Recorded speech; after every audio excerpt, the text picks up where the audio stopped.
அனைவருக்கும் வணக்கம்.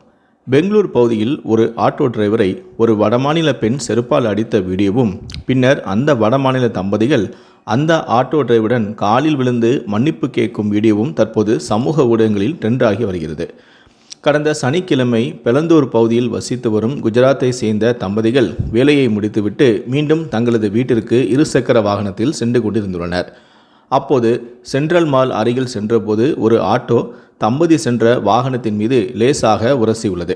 இதில் கோபமடைந்த அந்த தம்பதி அந்த ஆட்டோவை பின்தொடர்ந்து சென்றிருக்கிறார்கள்.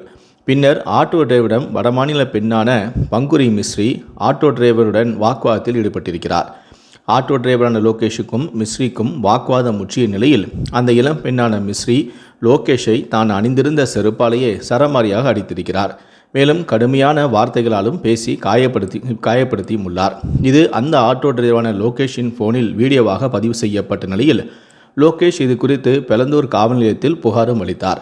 இதனை விசாரணை செய்த போலீசார் லோகேஷ் மீது எந்த தவறும் இல்லாத நிலையில் அவரை செருப்பால் அடித்தும் கடுமையான வார்த்தைகளால் பேசியும் காயப்படுத்திய மிஸ்ரியையும் அவருடைய கணவனையும் அதிரடியாக கைதும் செய்தனர். பின்னர் போலீஸ் ஸ்டேஷனில் வைத்து மிஸ்ரியும் அவரது கணவரும் சேர்ந்து ஆட்டோ டிரைவரான லோகேஷும் அவரது குடும்பத்தாரின் காலில் விழுந்து மன்னிப்பும் கேட்டனர். மேலும் மன்னிப்பு கேட்கும்போது கூட மிஸ்ரி, நான் கர்ப்பமாக இருக்கிறேன், இதனால் இந்த விபத்தினால் என் குழந்தைக்கு ஏதாவது பாதிப்பு வந்துவிடுமோ என்ற பயத்தில்தான், அந்த கோபத்தில்தான் இவ்வாறு நான் செய்துவிட்டேன். நான் செய்தது தவறுதான். மற்றபடி எனக்கு கன்னடா என்றாலும், கன்னட மக்கள் என்றாலும், கன்னட கலாச்சாரம் என்றாலும் மிகவும் பிடிக்கும் என மன்னிப்பு கேட்டிருக்கிறார். தற்போது இது தொடர்பான வீடியோ தான் சமூக ஊடகங்களில் வைரலாக பகிரப்பட்டு வருகிறது.